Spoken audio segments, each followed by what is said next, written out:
I found that it's not only the predators that you've got to watch out for. There's an eye shine that belongs to a huge, great mammal that you wouldn't want to bump into. Luckily enough, I found most of the large herbivores to be quite placid at night. They're wary of my lights. Got to be really careful you don't blunder into one of these hippos. They're out here grazing. They move a long way from the river. In fact, they've been known to go 15 k's from the river.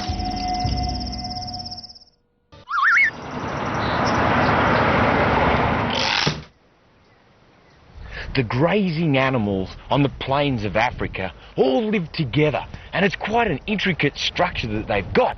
You can see the zebra gets on all right with the oryx, and the oryx gets all right with the eland.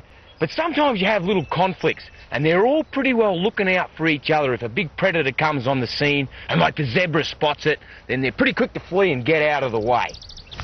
They have unique systems built in so that they can protect the whole herd. The herd must survive. If one animal is singled out and injured by a predator, it goes into shock and dies very quickly so that the herd is preserved. These methods, this evolution has happened over millions of years so that the animals can survive on the savannah. Hyenas, both a scavenger and a predator. Warthog's onto him. He spotted the hyena, and he doesn't like what he's seen. He's nervous for good reason, because this warthog has a family. Here's his lovely girl and his little babies. Isn't she cute? It seems like it's baby time throughout the savannah, and this is when they're particularly vulnerable to predators, and the hyenas will take advantage at any opportunity. The wildebeest is a very good mother. With those huge horns, she will look after her young. But the hyena's a big animal. They will often hunt in packs, and anytime they can single out a young animal, they'll take advantage.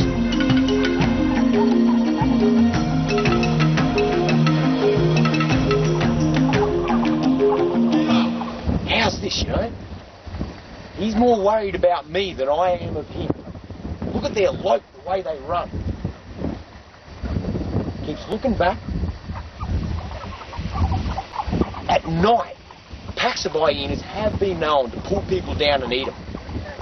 And one of the few ways that you could ever get attacked and killed by a hyena is if you were injured. The smell of blood really turns them on. They're not a naturally aggressive animal. They're quick to get out of your way.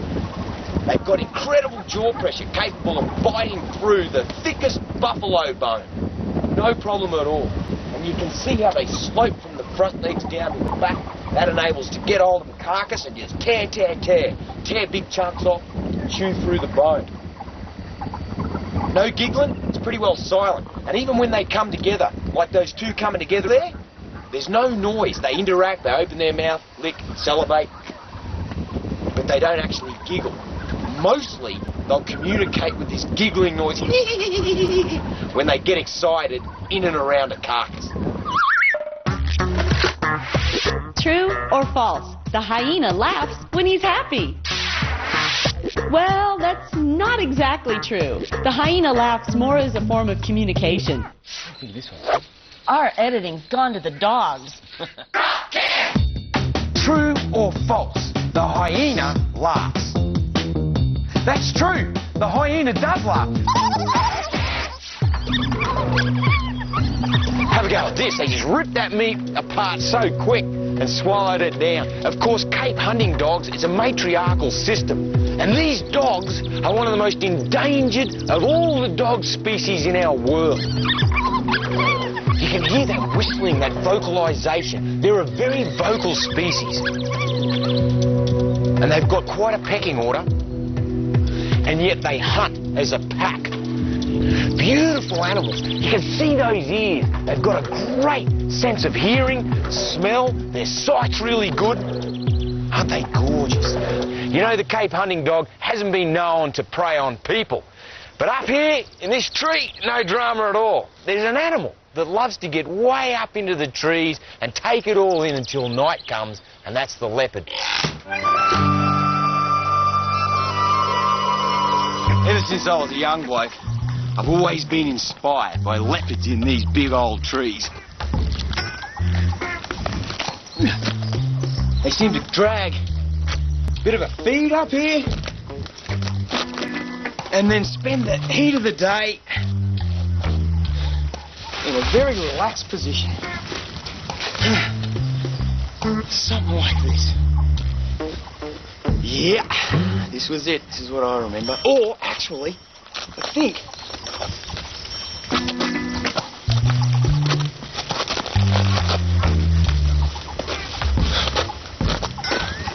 it was more like this. Remind you of the big spotty cat at all?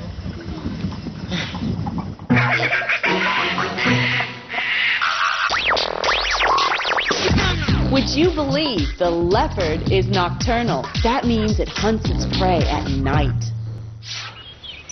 Don't turn your back on us now. We've got more exciting stuff coming up. Have a look at these great, huge vegetarians. And they live in the water. They come out on land to graze. The hippo, very common, very naughty. They have been known to be highly territorial, and they'll attack anything that comes into their territory. But what happens when another big, grey and dangerous animal goes into their territory? Let's have a look. This is hippo territory, but a big bull elephant, full-grown male, is coming down for a drink. And what are the hippos gonna do? The body posture of the elephant spells out a communication that goes right through the herd of hippos. We better stay out of his way. He's about twice our size, and he's got big, sturdy tusks.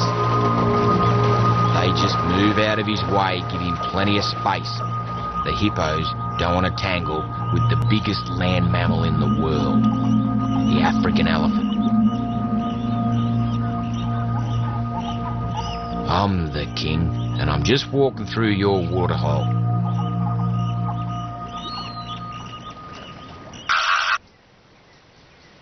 Have a look at them. They're quite tolerant of me, and I reckon it's because there's food there and I'm keeping my distance. Another animal that the hippo is quite tolerant of is the Nile crocodile. They share territory. They all live in the water. And the hippos will actually push the Nile crocs particularly away from their babies. And the Nile crocs, of course, they're opportunistic. They'll eat any hippos, any dead, dying or young that they can chomp their teeth into, they'll eat them down. It's quite an intricate system, but a very complex structure that they've got.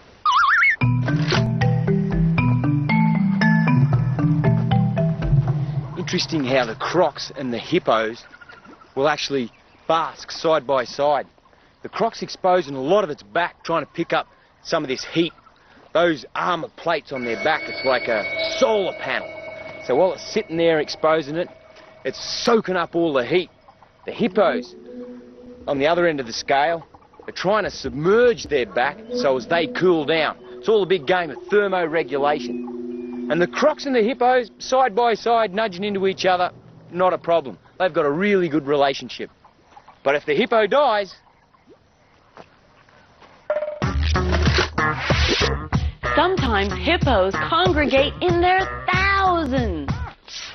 Have a look at that for a head. Her head weighs more than my entire body. And they've got little ears, waterproof ears, big eyes. They can actually see under the water, although they live in pretty dirty water. Great huge nostrils for finding their food. They've got whiskers out on front for feel under the water. Big head. You should see the size of their skull.